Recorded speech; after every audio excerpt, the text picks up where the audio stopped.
Tuna is the first narrative feature film from documentarian Daniel Roher. It is about Nicky, a particularly skilled piano tuner in New York City with a hearing condition which causes him to be practically allergic to loud noises, who is roped into a life of crime, breaking into safes, and juggling romance.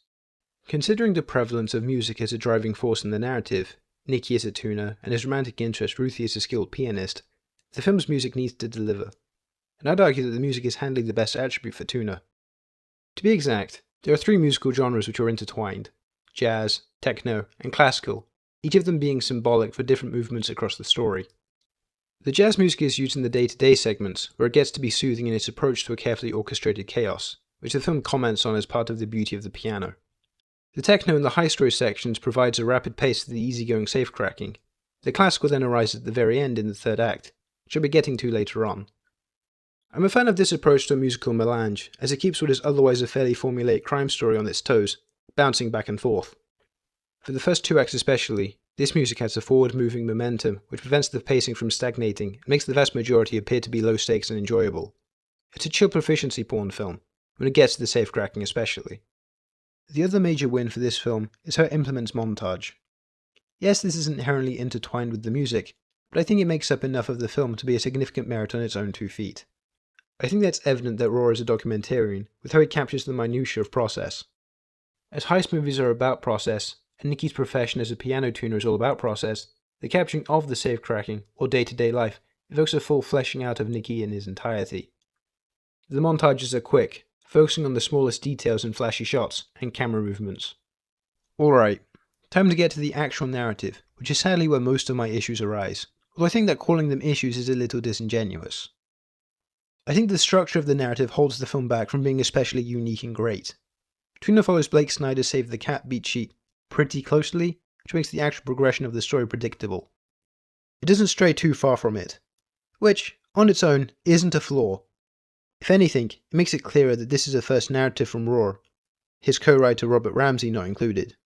The conventional narrative structure, using heist genre conventions and a lie-revealed plot, on one hand, prevents the film from being bad, but does inhibit it from reaching greatness. I'm going to say that I don't quite get Leo Woodall as an actor yet. My only other exposure to him was in White Lotus, where he was the weakest link in a particularly great and expansive ensemble cast. I think there's still a little figuring stuff out. This isn't to say that he's a bad actor. He isn't. There's only the lack of a certain spark, which would make him a must-see actor. On the horizon, there appears to be many opportunities for me to get on board, though, so I'll see. He's serviceable in this film, only reaching his stride in the final moments. It's just that most of his performance is muted and toned down for much of the runtime.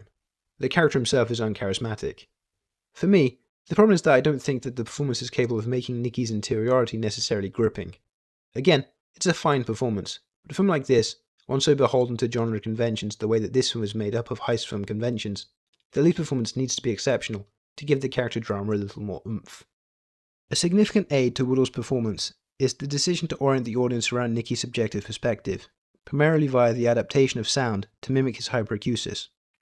I do understand that the effects of hyperacusis are exaggerated for dramatic effect, but the prevalence of putting the audience in his point of hearing makes Nicky more empathizable as a viewer, fully rounding out the character as far as the confines of the conventional narrative will allow. I would argue that Havana Rose-Lou is probably the more notable performance. Yes, Dustin Hoffman is fun in what few scenes he's present in, but the thematic part which I gravitated more towards, the pursuit of a sort of perfection, was embodied more fully by Louis Ruthie. It is a louder performance than Woodall's, and I don't want to suggest that a louder performance is better than the quieter one. Yet, I'd be hard-pressed to say that the film didn't perk up whenever Lou is on screen, and, moreover, as a supporting actress, she's able to bring the best out of Woodall in their one-on-one scenes. The contrast between her obviously more driven character, who is naturally more talkative, and Woodall's quietness is where the film certainly finds what I infer as its desired rhythm. The film is entertaining, don't get me wrong. It seems like it would be a solid crowd pleaser if it could only get the audience it deserves. It should be more widely watched. It's a pleasant, uncomplicated proficiency porn film, and a necessary sort of revitalization into this dormant genre. I liked it perfectly fine, but I didn't think it was exceptional. Tuna. 3 stars. And now it's time for spoilers. This isn't a substitute for watching the film, so I suggest watching it first, before continuing. I want to start by talking about the individual safecracking scenes.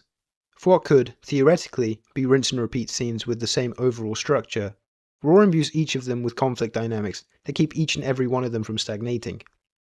My favourite scene of the film, or at bare minimum one of my favourite scenes, is when Nicky is tasked to break into a safe in a house by an airport. The continuous complications caused by incompetent thugs breaking Nicky's concentration, inbound, outbound planes with their roaring engines, and the sudden introduction to the house's owner, a gangster in his own right, make what should be a simple crime for Nicky a delightfully chaotic scene. Another is in the third act when Nicky has to break into a safe after he's refused to work for the criminals who he's been involved with from the inciting incident onwards.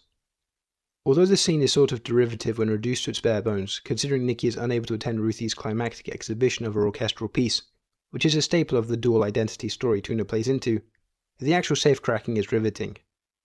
By this point in the narrative, his ears have been damaged by an air horn, and so the disorientation from that exact source becomes the primary conflict within this scene.